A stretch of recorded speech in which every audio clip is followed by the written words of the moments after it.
Hello दोस्तों, आज की इस वीडियो में मैं आपको बताऊंगा आइडेंटिफिकेशन ऑफ आईसी के बारे में कि आईसी को हम मदरबोर्ड के अंदर कैसे पहचानते हैं। तो चलिए स्टार्ट करते हैं। तो ये हमारा कुछ मदरबोर्ड इस तरीके का होता है जिसमें ब्लैक कलर की बड़ी और छोटी आईसीज लगी होती हैं। उसको हम देखते ही कैसे पहचान लेंगे कि ये आईसी सीपीयू है, ईएमएमसी है या लाइट आईसी है। तो आज की इस वीडियो में आपको यही बताऊंगा। तो आज की इस वीडियो में हम बात करेंगे सीपीयू आईसी के बारे में, पावर आईसी के बारे में, लाइट आईसी के बारे में, पीएफओ के बारे में और डब्ल्यूटीआर के बारे में। तो इन आईसीओ को हम बोर्ड में देखते ही हम कैसे पहचान लेंगे। तो सबसे पहले बात करें तो सीपीयू आईसी के बारे में। तो सीपीयू आईसी हम मदरबोर्ड के अंदर कैसे पहचानेंगे। तो सीपीयू आईसी मदरबोर्ड में लगभग सबसे बड़ी आईसी होती है, लगभग इसलिए क्योंकि ईएमएमसी भी बड़ी हो सकती है। तो सीपीयू आईसी के ऊपर प्रोसेसर का नाम लिखा होता है, जैसे कि जो कंपनी प्रोसेसर बनाती है उनका नाम लिखा होता है, जैसे कि कॉलकॉम को हम स्नैपड्रैगन कहते हैं। मीडियाटेक को हम एमटीके कहते हैं। उसके बाद स्पेक्ट्रम, जिसे हम एसपीडी भी कहते हैं। उसके बाद सैमसंग एक्सोनिस, जो हमारे सैमसंग में देखने को मिलता है, सैमसंग एक्सोनिस। उसके बाद इंटेल ऑटम, जो हमारे पहले के विंडोज के फोन में देखने को मिलता था। उसके बाद एप्पल ए बायोनिक करके आता है हमारे आईफोन्स में। अगली आईसी हमारी पावर आईसी। पावर आईसी को हम मदरबोर्ड के अंदर कैसे पहचानेंगे। पावर आईसी के पास सबसे ज्यादा कॉइल्स पाई जाती हैं। 1 2 3 4 5 6 7 7 कॉइल्स होंगी या 5 या 6 कॉइल्स होंगी, वो पावर आईसी के पास सबसे ज्यादा कॉइल्स पाई जाती है। तो ये हमारा बोर्ड है एक 6A का, रेडमी 7 का बोर्ड है। इसमें पावर आईसी के पास देखो कितनी कॉइल्स लगी हैं। 1 2 3 4 5 6 7 कॉइल्स लगी, तो ये हमारी क्या होगी, पावर आईसी। तो ऐसे हम पावर आईसी को पहचानते हैं।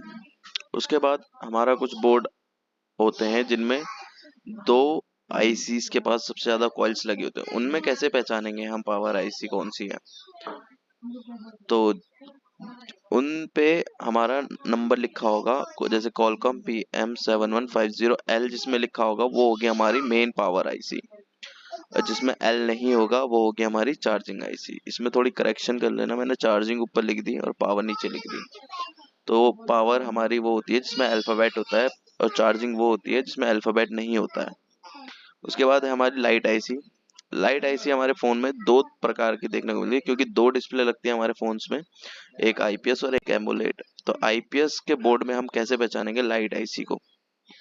तो जो आईपीएस का बोर्ड होगा उसमें लाइट आईसी के पास एक एनपीसी होगा, नॉन पोलराइज कैपेसिटर होगा, एक 2 पिन डायोड होगा और एक बूस्ट कॉइल पाई जाएगी, वो होगी हमारी लाइट आईसी। तो जिस भी बोर्ड में ये तीनों एक साथ पाए जाएं उसके पास हमेशा लाइट आईसी पाई जाएगी। उसके बाद एमुलेट के बोर्ड में हम कैसे पहचानेंगे। एमुलेट सेक्शन में जब बोर्ड होगा हमारे पास, उसके पास 3 कॉइल्स देखने को मिलती हैं, 1 2 3 एक साथ होंगी 3 कॉइल्स, वो होगी हमारी एमुलेट बोर्ड की लाइट आईसी। आगे बढ़ते हैं हम। तो पीएफओ आईसी की फुल फॉर्म होती है पावर फ्रीक्वेंसी ऑक्सीलेटर।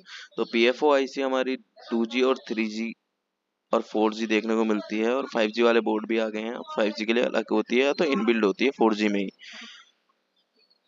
तो 2G आईसी को कैसे पहचानेंगे हम। एंटीना पैड के पास पाई जाती है, जहाँ पे ब्लैक कलर की हमारी लंबी सी वायर होती है, उसे एंटीना पैड कहते हैं। उसके पास जो हमारी आईसी मिलेगी चारों साइड से बराबर होगी, जो स्क्वायर शेप में, वो होगी हमारी 2GP। जैसे कि ये हमारा एंटीना पैड है और उसके पास ये है, चारों साइड से बराबर है, तो ये हमारी 2G आईसी। पीएफओ के ऊपर क्रॉस का निशान भी बना रहता है, तो क्रॉस से हमें मतलब नहीं है, हमें देखना है एंटीना के पास कौन सी आईसी है जो चारों साइड से बराबर है, वो होगी हमारी 2G पीएफओ। अब 4G पीएफओ कैसे पहचानेंगे। 4G पीएफओ या तो उसी के साथ में होगी या तो उसके जस्ट अपोजिट साइड में होगी। चारों साइड से दो साइड इक्वल होगी, रेक्टेंगल शेप में होगी, कुछ इस प्रकार से। देखो दो साइड इक्वल है, ये हो गई हमारी 4G पीएफओ। या तो 2G पीएफओ के साथ में ही लगी होगी या तो उसके जस्ट अपोजिट साइड में होगी। उसके बाद WTR-IC को हम नेटवर्क आईसी भी कहते हैं। WTR-IC हमें कैसे पहचानेंगे कि कैसे पहचानेंगे WTR-IC को हम बोर्ड में। तो ये 2G पीएफओ के पास पाई जाती है, ये हमारे 2G पीएफओ के पास पाई जाती है WTR-IC के। उसके पास में बहुत सारे छोटे छोटे से कंपोनेंट्स लगे रहते हैं, जैसे डॉटेड कॉइल देखने को मिलती है, कंपोनेंट्स लगे रहते हैं। तो आई होप आपको आज की वीडियो अच्छी लगी होगी। अगर ऐसी वीडियो आपको चाहिए तो चैनल को सब्सक्राइब करें और कमेंट करें अगली वीडियो किस चीज़ के ऊपर चाहिए।